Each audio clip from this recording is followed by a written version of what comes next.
Episode 90. Good Friends. Serena opened her eyes in a haze. The room was dark, without any light. An arm was on top of her upper body, making her arm numb. She moved his arm away, turned around, and looked at his deep-set eyes.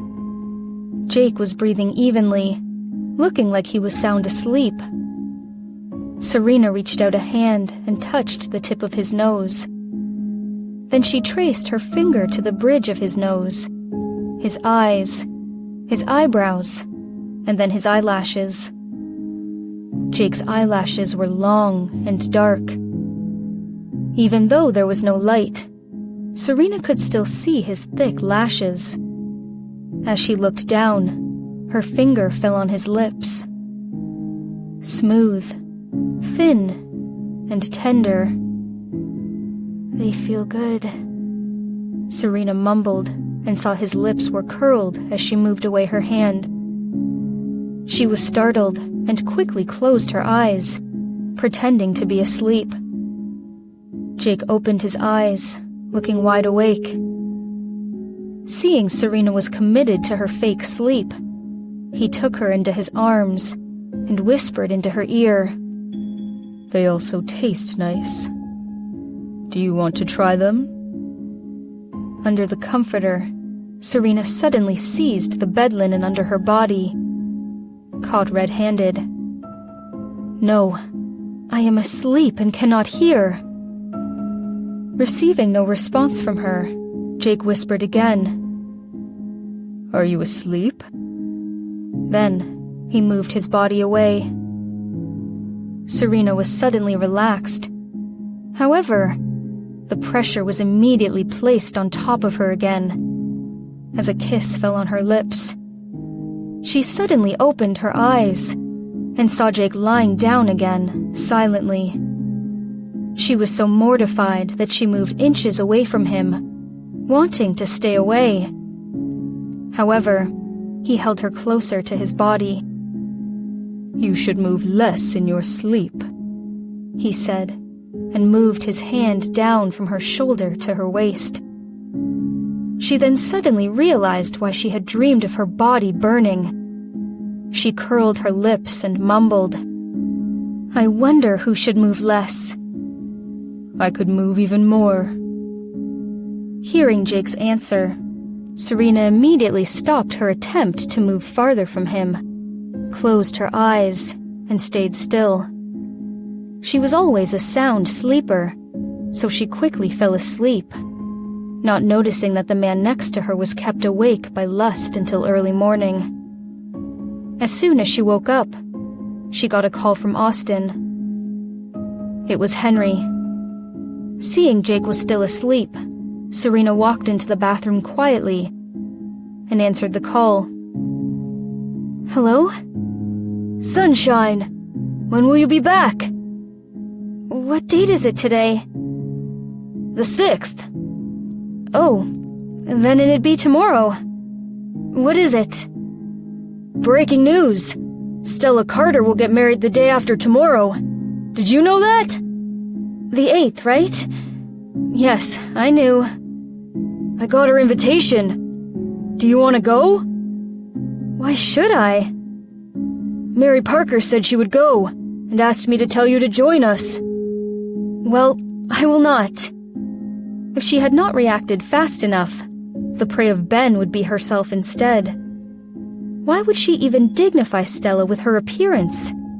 She knew very well the value behind the title Mrs. Robinson. "Got it. And there's something else. It's about your husband." Serena felt the news could not be good, and immediately asked, "What is it?" It's that..." Henry stuttered, sounding embarrassed. He was rarely like that.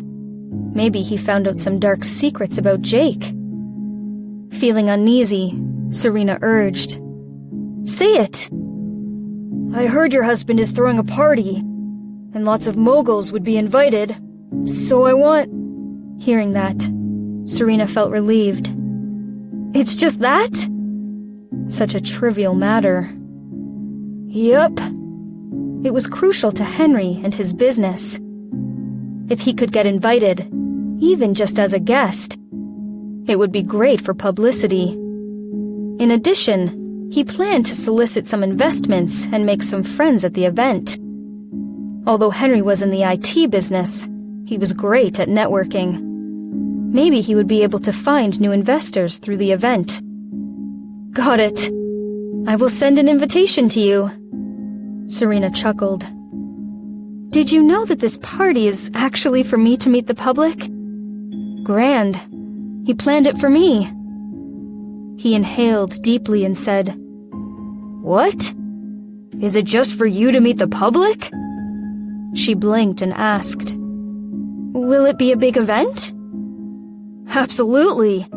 Every big name in the industry was invited, and there are celebrities from other fields as well, like Luke James from the IT industry, Oslo Miller from Seatown, and... Serena had no idea of that. Thinking of what had happened yesterday, she asked, If he could get Henry's team to play at the event, would it be even better? Travis Green? Oh my God! Henry exclaimed. It took more than money to hire them. Your husband is super impressive. He is okay. Although she said that, Serena couldn't help smiling. Looking into the mirror, she saw the girl in the white slip dress looking triumphant and happy. Serena was dazed and quickly pursed her lips. However, she still felt on top of the world. Well, feeling frustrated, he said, I'll definitely be there and announce to the world that Mrs. Jake is my best friend. Okay, you do that. Serena smiled and said, I have to go now. Ciao. After Serena got dressed, it was almost 9 a.m. Sitting on the bed, Jake had a cigarette between his fingers, the ashes hanging down. Serena quickly put an ashtray under his hand and waved her fingers in front of his eyes. What's wrong? Jake looked up, his eyes sharp. Who were you speaking to? Getting this look abruptly, Serena immediately knew that Jake was jealous and explained. It was Henry. So honest. Jake felt puzzled looking at her. You must know that he and I developed music software together. He wants to come to the party on the 15th. Could he? You want him to come? He's a good friend of mine, so of course I want him to come. Are you sure you're just good friends?